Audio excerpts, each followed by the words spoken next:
The cafe hummed with the gentle chatter of patrons and the clinking of cups, a cozy refuge from the gray drizzle outside. Barron Trump sat at a corner table, his tall frame slightly hunched as he scrolled through his phone. His low-key demeanor often allowed him moments like this, quiet, unassuming, and for once, away from the glare of cameras and public scrutiny. He sipped his coffee, the steam curling into the air, when an abrupt voice shattered the calm. "You think you're special, don't you? Riding on your father's coattails." The words cut through the cafe's ambience like a knife.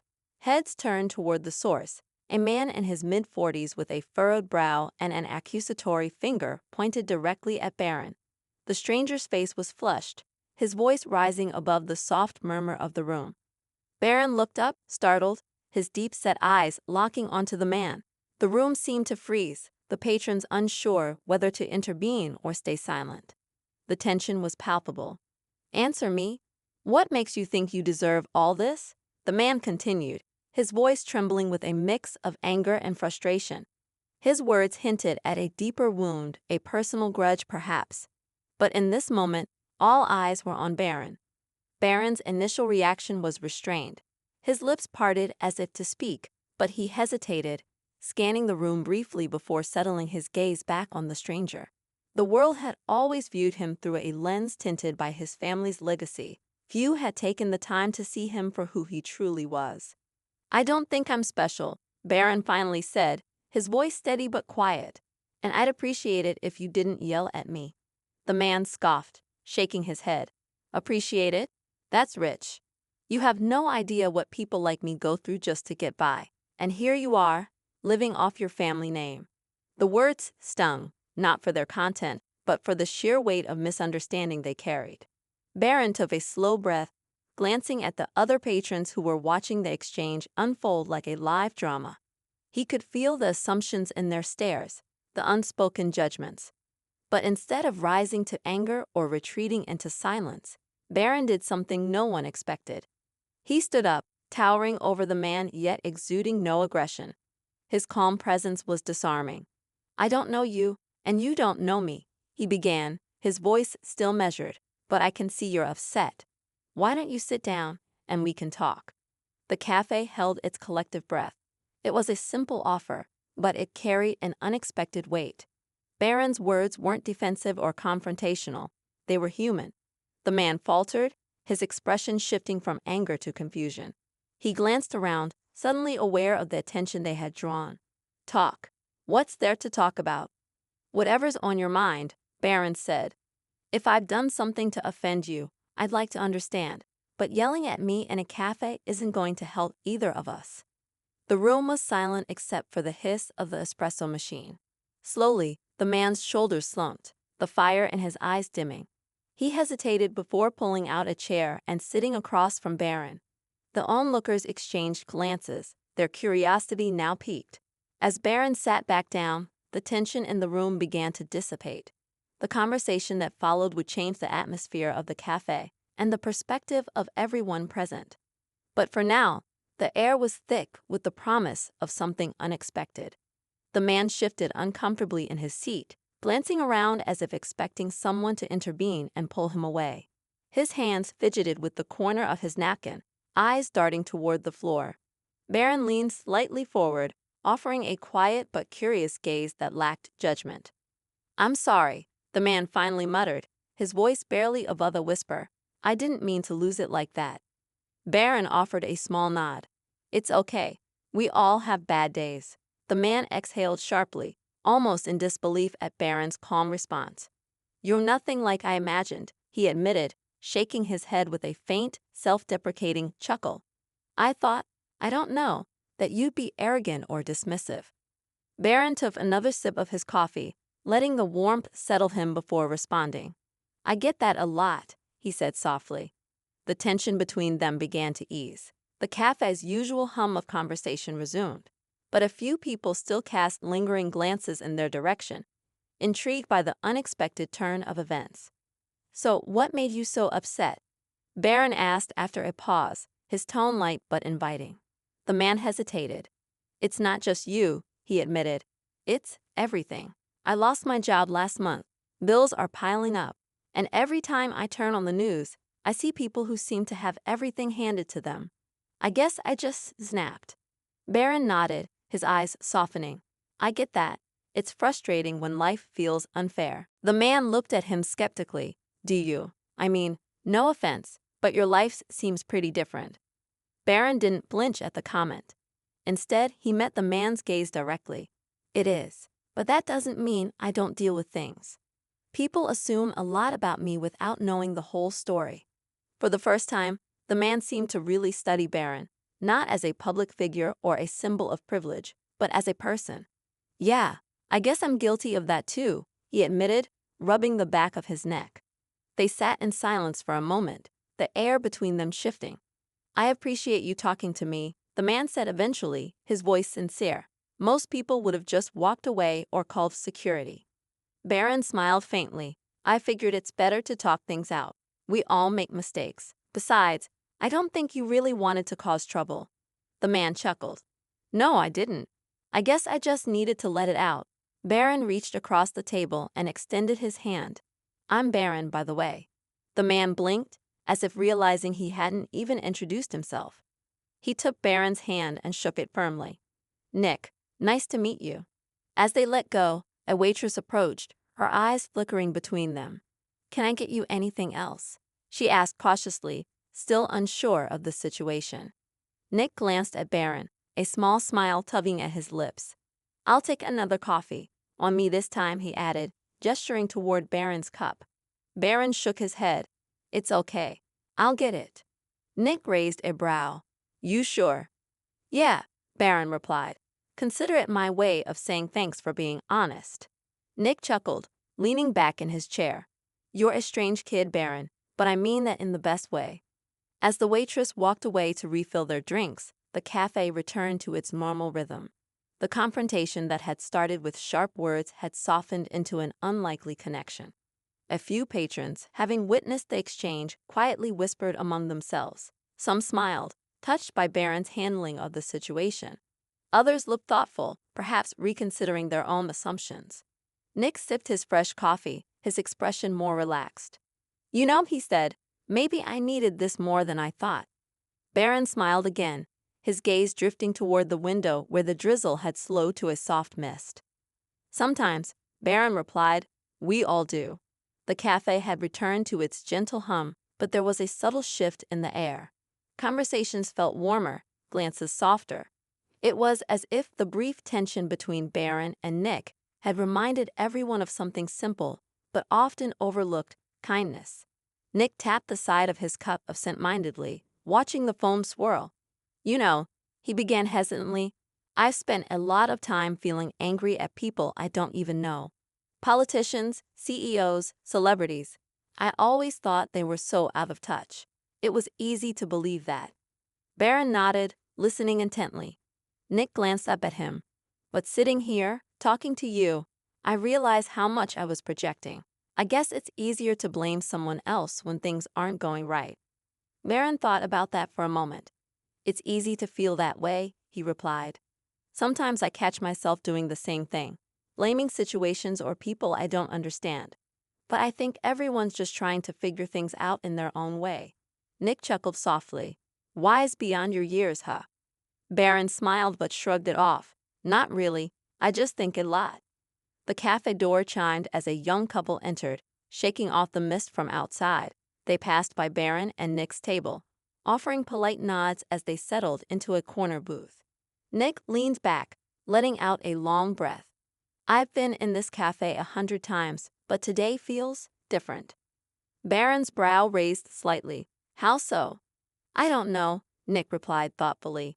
Maybe because I walked in angry and expected a fight, but left feeling like I made a friend. Barron smiled, stirring his half-finished coffee. Funny how things turn out. A faint laugh escaped Nick. Yeah, funny. They sat in comfortable silence for a few moments, the kind that lingers when words aren't necessary. Nick eventually glanced at his watch and frowned. I should probably head out. I've got a few errands to run. But, he hesitated, searching for the right words. Thanks for not making me feel like a complete fool. Barron grinned. You weren't. Just a little frustrated. Nick chuckled. That's generous.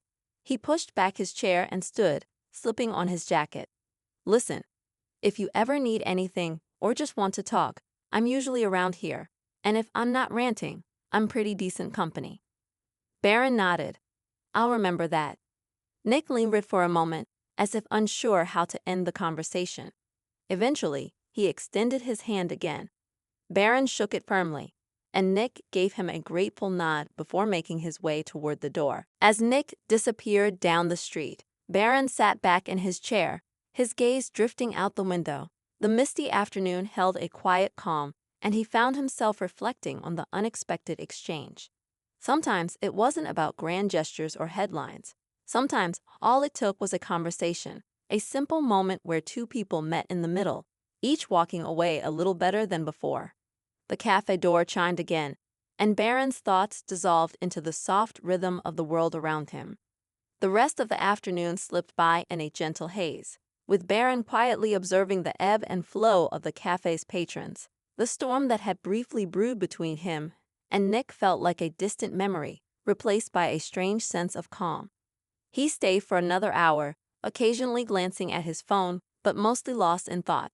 A few patrons who had witnessed the exchange offered him polite smiles as they left, as if acknowledging the quiet grace with which he had handled the situation. Eventually, Barron gathered his things and made his way to the counter to settle his bill. The barista, a young woman with bright eyes and an easy smile, slid his receipt toward him but hesitated. Hey, she said softly, leaning in slightly, that was really cool of you, what you did earlier. Barron glanced up, surprised by the comment. Oh, thanks. I just didn't want things to escalate. She nodded. Still, most people wouldn't have handled it like that. He seemed really upset at first. Barron slipped his card into the reader, offering a small shrug. People are dealing with things we don't always see. Her smile widened. Yeah, that's true. As Barron pocketed his wallet and turned to leave, she called after him. Hey, Barron. He paused, looking back. Not everyone gets to see this side of you, but I'm glad I did. A faint warmth spread across his chest. Thanks, I appreciate that. Stepping outside, Barron was greeted by the cool kiss of misty rain. The city stretched before him, bustling and indifferent, but he felt lighter somehow. His phone buzzed in his pocket. Pulling it out, he saw a message from his mom. Everything okay? Barron smiled faintly, thumbs moving quickly over the screen. Yeah, just grabbing coffee. I'll be home soon. He tucked the phone away and started down the street, hands in his pockets. As he walked, he thought about Nick, the raw frustration in his voice, the weight behind his words. Barron had encountered people like him before, but something about today felt different. It wasn't just about handling the situation. It was about understanding, even if just for a moment, what it meant to connect beyond assumptions. At the next corner, Barron caught sight of Nick again. He was standing outside a small bookstore, browsing the window display. For a second, Barron considered crossing the street to say hello, but something stopped him. Nick looked peaceful, absorbed in the simple act of reading titles through the glass. Barron smiled to himself and kept walking. Some moments, he realized, didn't need to be revisited. They were perfect just as they were. The streets glistened under the soft drizzle as Barron made his way home. The rhythm of the city felt different now, less hurried, as if the earlier conversation had quietly shifted his perspective. His steps slowed as he passed a small park nestled between buildings. The rain had left the benches damp and the pathways slick, but a few people lingered under the cover of nearby trees. Barron found himself pausing near the entrance, watching as an older man tossed breadcrumbs to a gathering of pigeons. The simplicity of the scene brought a quiet smile to his face. He leaned against the black iron fence, taking in the peaceful moment. Beautiful, isn't it? Barron turned his head slightly to see a woman standing beside him. Her umbrella tilted at an angle that kept the rain away from her shoulder. She had kind eyes and a weathered coat, and her gaze was fixed on the park. It is, Barron replied, glancing back at the pigeons. Sometimes it's the little things. The woman chuckled softly. Funny how that works. We spend so much time chasing big moments that we forget the quiet ones matter too. Barron nodded, the words settling deep. You look familiar, she said after a pause, peering at him thoughtfully. Aren't you? Yeah, Barron interjected gently, offering a small, knowing smile. The woman hesitated, but instead of pressing, she gave a light laugh. Well, I won't make it awkward. I imagine you get enough of that already. Thank you, Barron said, genuinely appreciative. The woman shifted her umbrella slightly. You handled that situation in the cafe well. I was there, sitting near the window. Barron raised an eyebrow. I didn't notice you. I wasn't trying to be noticed, she said with a wink, but I saw how you spoke to that man. That kind of patience, it's rare. Barron glanced down at his shoes, feeling a quiet hum of humility. I just thought he needed someone to listen. And that, she said, her voice soft, is what sets you apart. They stood in companionable silence for a moment longer, the rain creating soft ripples and puddles along the sidewalk. I should get going, the woman said, adjusting her grip on the umbrella. But I'm glad we spoke, even if just for a moment. Barron nodded, offering a warm smile. Me too. She began to walk away but paused after a few steps. Turning back, she added, keep doing what you're doing. The world could use more of that. As she disappeared around the corner, Barron lingered by the park for a few more minutes, watching the pigeons scatter as the older man moved further down the path. The day felt lighter now, the weight of expectation and assumption slowly dissolving. Barron eventually pushed off the fence and resumed his walk home, feeling, for the first time in a long while, that perhaps he was beginning to understand his place in the world, not as someone standing in a shadow, but as someone quietly stepping into his own light. The walk home felt different, quieter, more reflective. Barron moved at a slower pace, letting the drizzle and city lights wash over him. The streets shimmered under the glow of passing headlights, and the faint hum of life around him felt comforting. As he neared his neighborhood, Barron caught sight of a small bookstore he hadn't noticed before. Its window display featured stacks of well-worn novels and a handwritten sign that read, "Come in for warmth and words." Something about the simplicity of it drew him in. On a whim, he pushed open the door, a small bell chiming overhead.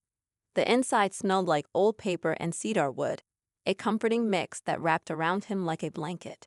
Shelves stretched toward the ceiling, some leaning slightly with the weight of countless stories. A soft jazz tune played in the background, barely audible over the rain tapping against the windows. "Welcome," came a voice from behind the counter. Barron looked up to see an older man with silver hair and round glasses perched at the edge of his nose. He was arranging a stack of books carefully, his hands steady despite their age. "Thanks," Barron replied, offering a polite nod as he slowly made his way down one of the aisles. The bookstore was small, but full of character. Little handwritten notes were tucked into the shelves, with messages like, "This one's for dreamers. Read on a rainy day. For when the world feels too loud." Barron smiled softly at the care behind each message. "You look like someone who appreciates a quiet place," the man said, appearing at the end of the aisle. "I do," Barron admitted, tucking his hands into his pockets. The man leaned against the shelf, his eyes warm with curiosity. "I recognize you." Barron's shoulders tensed slightly, but the man lifted a hand before he could respond. "Not from the news," he clarified. "I was at the cafe earlier." Barron's eyes widened slightly. "You were there too." The man nodded, a faint smile playing on his lips. "I saw the whole thing.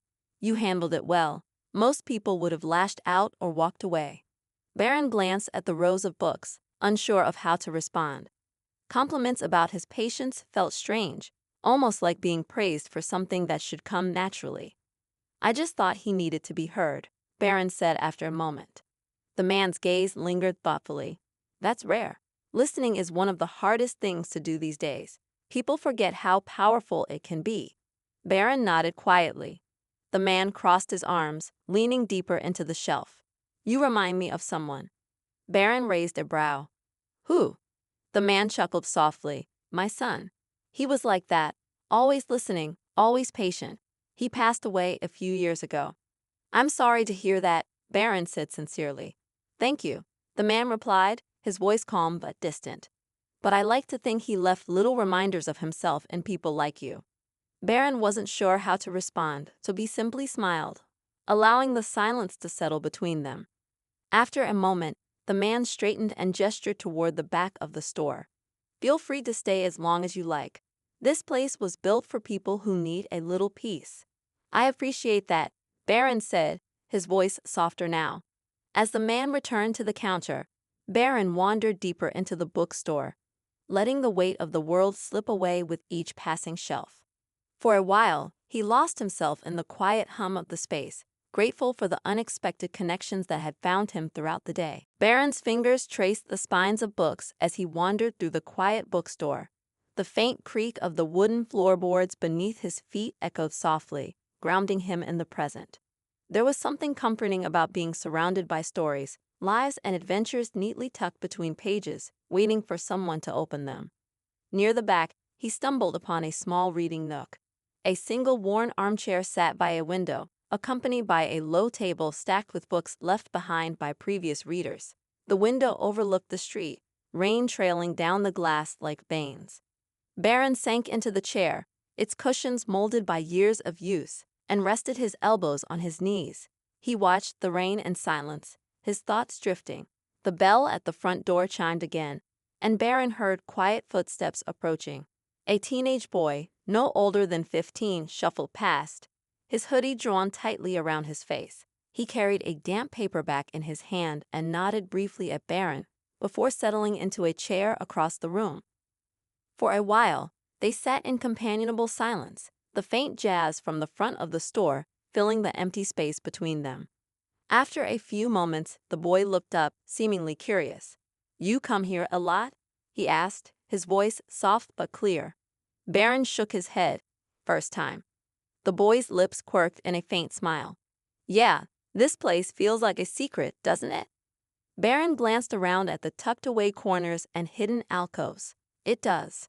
The boy fidgeted with his book, dog-eared and fraying at the edges. "It's kind of a refuge for me. I come here when I need to get away for a bit." Barron nodded, understanding the sentiment more than he expected. "It's a good place for that." A comfortable pause followed before the boy hesitated, then added, "I thought you looked familiar." His eyes narrowed slightly. "You're Barron Trump, right?" Barron's expression didn't change, but he met the boy's gaze directly. "Yeah, that's me." The boy nodded slowly, tilting his head in thought.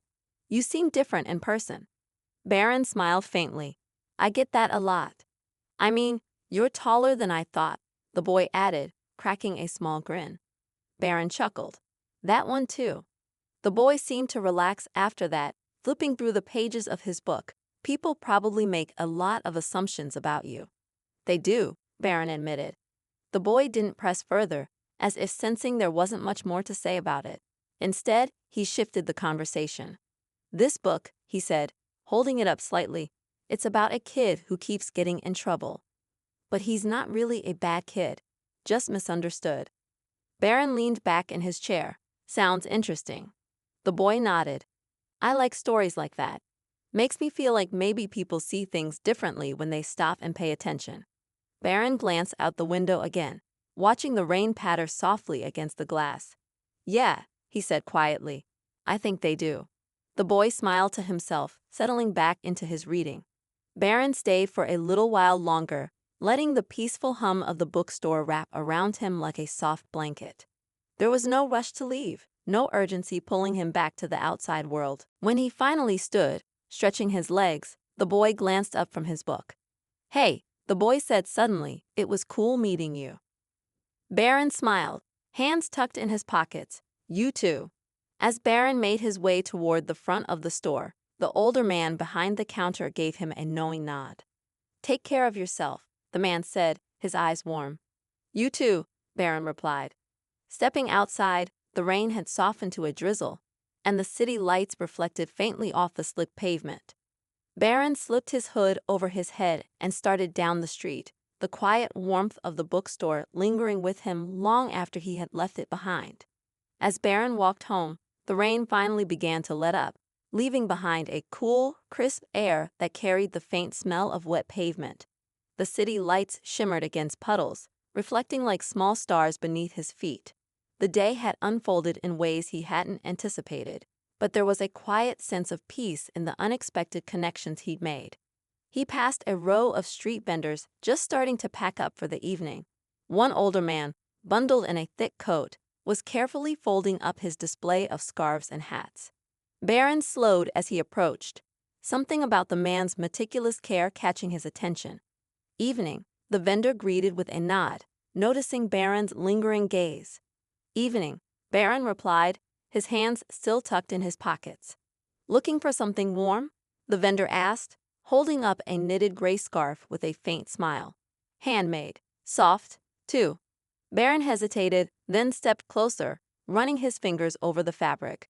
It was indeed soft, the kind of warmth that felt personal, crafted with care rather than mass-produced.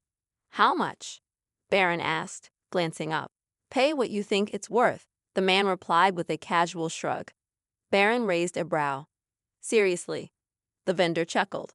Been doing this for years. I find people are fair when you give them a little trust.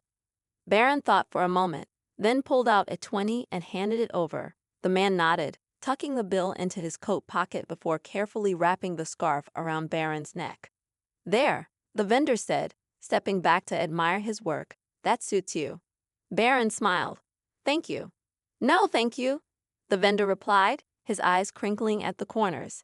It's been a slow day. You're my last customer. Barron adjusted the scarf, feeling its warmth settle against his skin. As he continued down the street, the scarf felt heavier, not in weight, but in meaning. It reminded him of the small bookstore, the conversation with Nick, and the quiet power and simple moments shared with strangers. By the time Barron reached his building, the rain had stopped completely, leaving the streets washed clean beneath the faint glow of streetlights. He lingered for a second, standing just outside the entrance to his home, gazing up at the night sky. His phone buzzed softly in his pocket. Pulling it out, he saw a message from Nick. Thanks again for earlier. I didn't realize how much I needed that conversation. Let me know if you're ever around the cafe again. Barron smiled to himself as he typed a quick response. I will. Take care, Nick. Tucking the phone away, Barron stepped inside, the day's events quietly settling into place like pieces of a puzzle. For the first time in a long while, he felt grounded, not by the weight of expectations, but by the lightness of connection.